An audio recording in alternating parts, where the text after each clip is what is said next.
Hi guys, welcome to Edu Medicine. तो अभी हम आपका यूनिट 29 कर रहे हैं सोशोलॉजी ऑफ इंडिया का, MSO 004 का।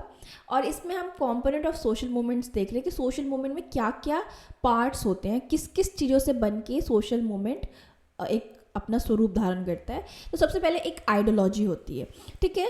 देखिए, किसी भी आंदोलन को चलने के लिए कोई ना कोई आइडिया तो होना चाहिए ना, कोई फ्रेमवर्क तो होना चाहिए ना, जहाँ पे बहुत ज़्यादा स्ट्रॉन्ग आइडियोलॉजिकल फाउंडेशन है। यानी आप किसी एक ऐसी चीज़ के लिए लड़ रहे हैं या आंदोलन कर रहे हैं, वो बहुत स्ट्रॉन्ग है, तो वो आगे तक जाएगा आंदोलन। फॉर एग्जांपल, जब निर्भया वाला एग्जांपल से मैंने शुरू किया था इस चैप्टर को, तो निर्भया के टाइम पे विमेन सेफ्टी एक बहुत बड़ा मुद्दा था, बहुत ही स्ट्रॉन्ग आइडियोलॉजिकल फाउंडेशन था जिस पे ये आंदोलन खड़ा हुआ था। तो उसने काफ़ी लंबा रास्ता तय किया और काफ़ी लोग मतलब बैठे रहे। सिमिलरली आप एक ये देख लीजिए, आज़ादी का जो हमारा आंदोलन था, उसमें भी हमारा बहुत स्ट्रॉन्ग फाउंडेशन था ना कि हमें आज़ादी चाहिए, स्वराज चाहिए, हमें अंग्रेज अपने देश में नहीं चाहिए। तो वो आंदोलन टिका। उसके बाद कलेक्टिव मोबिलाइजेशन। देखिए, आप एक चीज़ मानेंगे, जब भी हम सोशल मूवमेंट या किसी भी प्रकार की आंदोलन की बात करते हैं तो उसमें दो कंपोनेंट बहुत इंपॉर्टेंट होते हैं कि कितने लोगों ने पार्टिसिपेट किया और उनके बीच में कितनी यूनिटी। अगर हम मोबिलाइजेशन की बात करें, यानी जनता आंदोलन करने जा रही है, बहुत ही स्पॉन्टेनियस की बात करें, हमने प्रोटेस्ट कर लिया, स्ट्राइक कर लिया, एक दिन का भूख हड़ताल कर लिया, ये बहुत छोटे पीरियड ऑफ टाइम के लिए है। और जब इंस्टीट्यूशनलाइज्ड कब होता है इस तरीके का मोबिलाइजेशन या आंदोलन, जब लेबर यूनियन या पॉलिटिकल मूवमेंट्स हो रहे हैं और बहुत लंबे टाइम तक है और बहुत सारे लोग यूनिटी में आके पार्टिसिपेट कर रहे हैं। यानी पार्टिसिपेशन एंड यूनिटी बहुत मैटर करती है आंदोलन में। फिर ऑर्गेनाइजेशन एंड लीडर, कि किस तरीके, देखिए कोई भी आंदोलन तभी सस्टेन कर पाएगा एक प्रॉपर लीडरशिप और ऑर्गेनाइजेशन हो, यानी कोई एक चेहरा हो जो दिख रहा हो, जो सपोर्ट कर रहा हो। जब लोकपाल बिल के लिए अन्ना हजारे उतरे थे तो बहुत ही स्ट्रॉन्ग लीडर थे वो, इसीलिए बहुत सारे लोग उनको, एक्चुअली हम सारे उस जनरेशन से हैं जिन्होंने ये वाला आंदोलन देखा ही होगा लोकपाल बिल के लिए। तो इसमें आपको देखने को मिलता है कि किस तरीके से ये मूवमेंट सस्टेन किए, क्योंकि यहाँ पे एक स्ट्रॉन्ग लीडर था और बहुत ही कैरिज्मेटिक लीडर्स भी हमें देखने को मिलते हैं, जैसे गांधी हो गए आंदोलन, आज़ादी के आंदोलन के टाइम पे। अगर हम बात करें ब्लैक लाइफ्स के बारे में या ब्लैक लोगों के बारे में वॉक करने के लिए, मार्टिन लूथर किंग जूनियर हो गए। बहुत सारे ब्यूरोक्रेटिक आंदोलन्स भी हुए हैं जिसमें बहुत सारे पार्टी के या पॉलिटिकल पार्टी के लीडर्स भी आए हैं। एग्जाम्पल या वैसे किसी आंदोलन को आप कमेंट में बताइएगा, सो हम सब पढ़ सकते हैं। अब देखिए, अगर हम मॉडर्न सोशल मूवमेंट्स की बात करें तो इसमें कुछ कुछ नए कंपोनेंट्स ऐड हो गए। ये काफ़ी ट्रेडिशनल टाइप के हमने अभी डिस्कस किया कि ये बेसिक कंपोनेंट है। देखिए, आइडेंटिटी फॉर्मेशन। तो आइडेंटिटी फॉर्मेशन क्या हो रहा है कि कुछ मूवमेंट ऐसे आ रहे हैं जो कि न्यू आइडेंटिटीज़ बना रहे हैं या न्यू आइडेंटिटीज़ उभर के आ रही हैं। LGBTQ का बहुत ही अच्छा एग्जाम्पल है। देखिए, एक किसी अभी पहले के आंदोलन को छोड़ के अब मॉडर्न टाइम पे फोकस करिए, तो किसी भी आंदोलन को सस्टेन करने के लिए हमें फंडिंग, नेटवर्क और मीडिया सपोर्ट की ज़रूरत है। आप कहीं भी उठ के आज बैठ गए आंदोलन करने के लिए, तो वो आंदोलन सस्टेन नहीं कर पाएगा जब तक आपके पास थोड़े पैसे ना हो कि आप बैनर्स बना सको या कोई जगह पे जा सको वहाँ पे, या आपके पास प्रॉपर नेटवर्क नहीं है। आप लोगों को जोड़ोगे कैसे अपने आंदोलन से? और अगर मीडिया का सपोर्ट नहीं होगा तो वो दिखाएगा नहीं, तो आपके आंदोलन करने से क्या फ़ायदा हुआ अगर कोई देख ही नहीं रहा, कोई सपोर्ट ही नहीं कर रहा आपको, स्पेशली मीडिया का सपोर्ट। तो रिसोर्स मोबिलाइजेशन भी आजकल के आंदोलन के लिए बहुत ज़्यादा ज़रूरी है। सिम्बोलिज्म एंड मीडिया, ठीक है। इसमें क्या है कि सोशल मोमेंट को बहुत ज़्यादा लोगों के जुबान पर चढ़ाने के लिए या बेसिकली उसको बहुत फ्लरिश करने के लिए या फैलाने के लिए आपको स्ट्रॉन्ग सिम्बोलिज्म, स्ट्रॉन्ग आइडियोलॉजी और बहुत सारे अलग अलग तरीक़ों के और टैग लाइन, स्लोगन्स होते हैं। आपने देखा कि कोई भी आंदोलन होता है, आपने देखा ही होगा, हमेशा टीवी पे आता है, तो वो लोग झंडा लेके या कोई बैनर लेके कुछ ना कुछ स्लोगन्स बोल रहे होते हैं।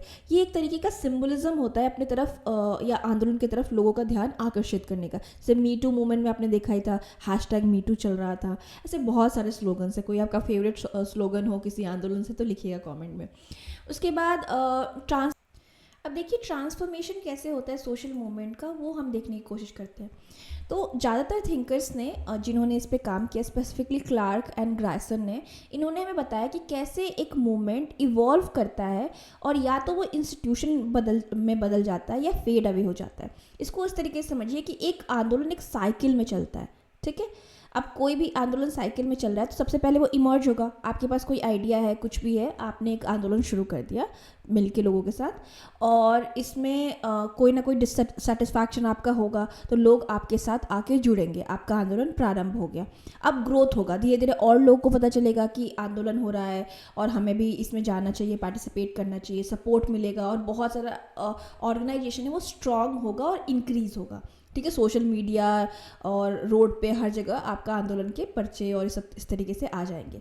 उसके बाद दो पार्ट में जा सकता है। ठीक है, तो एक इंस्टीट्यूशनलाइजेशन के प्रोसेस में जाएगा जो कि एक फॉर्मल इंस्टीट्यूशन बन जाएगा, या तो कोई एनजीओ बन जाएगा या कोई पॉलिटिकल पार्टी बन जाएगा। आपने मतलब कंपेयर करना ठीक नहीं है, बट आप एक ओवरऑल अंडरस्टैंडिंग के लिए एग्जाम्पल ले सकते हो कि जब लोग पाल बिल के लिए आंदोलन हो रहा था तो उस टाइम पे उसमें काफ़ी सारे ऐसे लीडर्स पार्टिसिपेट किए थे जो बाद में जाके आप जो पार्टी है उसका फॉर्मेशन करते हैं। तो आप इसको इस तरीके से समझ लीजिए कि कई बार आंदोलन जो है वो एक गवर्नमेंट पार्टी का स्वरूप ले लेता है या एनजीओ का स्वरूप ले लेता है। अब लास्ट फेज़ में या तो सक्सेसफुल हो जाएगा, मतलब पॉलिटिकल पार्टी भी बन गया तो भी सक्सेसफुल हो गया, या आपकी बात मान ली गई तो भी सक्सेसफुल हो गया, या फेड अवे हो जाएगा, किसी को फ़र्क नहीं पड़ेगा, बैठे रहो। ठीक है, और नहीं तो उसका जो टॉपिक था उसका रेलेवेंस ही खत्म हो जाएगा, वो इतना इंपॉर्टेंट टॉपिक नहीं रहे। अगर हम ट्रांसफॉर्मेशन मूवमेंट्स की बात करें डिफरेंट जगहों पे, जैसे कि वेस्टर्न यूरोप में ज़्यादातर जो मूवमेंट शुरू हुए थे, आंदोलन शुरू हुए थे, वो रिफॉर्मिस्ट इंस्टीट्यूशनलाइज्ड ऑर्गेनाइजेशन बन गए, यानी कुछ ना कुछ पॉलिटिकल पार्टीज बन गई, एनजीओज बन गई। जैसे मान लो एक आंदोलन शुरू हुआ महिलाओं के मतलब वेलफेयर के लिए, महिलाओं के राइट्स के लिए, चलता रहा, बहुत फैला एंड ऑल, और फिर उसने एक महिलाओं के सपोर्ट के लिए ऑर्गेनाइजेशन बन गया आखिर में। तो इस तरीके से हो गया। अगर हम ईस्टर्न यूरोप की बात करें तो यहाँ पे ज़्यादातर एंटी रिजीम प्रोटेस्ट निकले थे, यानी जो भी सरकार थी उसके ऑपोजिशन की पार्टीज़, मतलब बेसिकली उसके अपोजिट में जो भी बोलना है या जो भी वो काम कर रही है उसको क्रिटिसाइज़ करने के लिए। ठीक है, और अगर इंडिया की बात करें तो यहाँ पे ग्रास रूट मोबिलाइजेशन था, वो इंस्टीट्यूशनलाइज्ड पॉलिटिक्स बन गया, यानी हमने कोई एक बात उठाई कि हमें ये चाहिए या हमने उस पर आंदोलन शुरू किया, बाद में वो पॉलिटिक्स का हिस्सा बन गया, एक पॉलिटिकल पार्टी बन गया या कुछ इस तरीके से।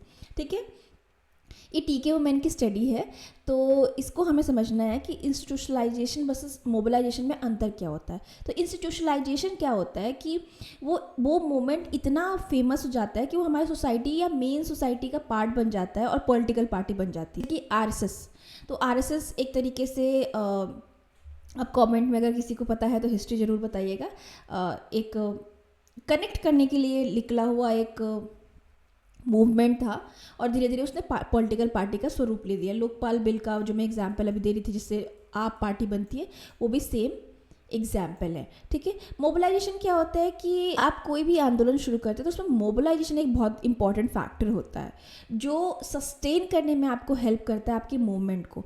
आप मोबिलाइजेशन मतलब लोग किस तरीके से आपके आंदोलन को सपोर्ट कर रहे हैं या उस आंदोलन का हिस्सा बन रहे हैं।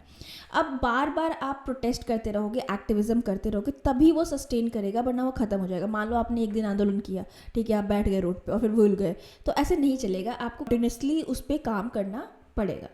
अब बिपिन चंद्रा ने हमारे इंडियन फ्रीडम स्ट्रगल को स्टडी किया है और उन्होंने बताया कि किस तरीके से गांधी ने एक स्ट्रैटेजी यूज़ की थी, ट्रू स्ट्रगल्स ट्रूज। हम बातचीत से कोई भी चीज़ शुरू करेंगे, ज़रूरत पड़ी तो स्ट्रगल करेंगे या हम आंदोलन पे बैठेंगे। आपने सबने गांधी जी की थ्योरी पढ़ी है, उसको आप यहाँ पे दिमाग में लेके आइए, क्योंकि हम टू मच इसको क्या ही डिस्कस करें, आप सबको पता है। ठीक है, और ये भी जो गांधी जी ने स्ट्रैटेजी यूज़ की थी वो ग्रामसी की थ्योरी जो थी, वॉर ऑफ पोजीशन, यानी नॉन वायलेंट रेजिस्टेंस शुरू कीजिए और फिर डायरेक्ट एक्शन करिए, उस पर आधारित था। मतलब आप बैठ गए आंदोलन पे, आप आंदोलन पे बैठ गए, ठीक है, आपने नॉन वायलेंट होके बिल्कुल अपनी आवाज़ उठाई, पर्चे निकाले, आपने बैनर्स बनाए, स्लोगन निकाले, एकदम हम कोई भी वायलेंट चीज़ें नहीं कर रहे हैं, ठीक है, एकदम शांति से बैठे हैं।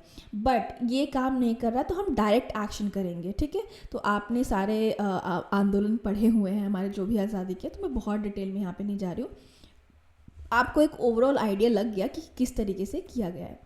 तो इतना समझ लीजिए कि जो सोशल मूवमेंट है वो एक डायनेमिक प्रोसेस है, वो हिस्टोरिकल भी हो सकता है, पॉलिटिकल भी हो सकता है, इकोनॉमिक कंडीशंस वगैरह को भी दिखाता है या हो सकता है। ठीक है, और न्यू सोशल मूवमेंट्स की बात करें तो इसका जो फोकस है ना वो आइडेंटिटी, कल्चर, इन्वायरमेंट वगैरह पे हो गया है। और जो पहले के ट्रेडिशनल होते थे वो ज़्यादातर इकोनॉमी और क्लास को लेके होते थे। आजकल तो LGBTQ भी आ गया है, हम इन्वायरमेंट के लिए भी आंदोलन कर रहे हैं, बट पहले ज़्यादातर हमारा क्या होता था, बेसिकली इकोनॉमिक रीजंस की वजह से होता था, जैसे गरीबी ज़्यादा है या आपका जो जमींदार है वो आपको धन नहीं दे रहा जितना आपको आवश्यकता है, या मतलब इस तरीके से जो भी समाज में आर्थिक कारण थे ना उसकी वजह से होता था।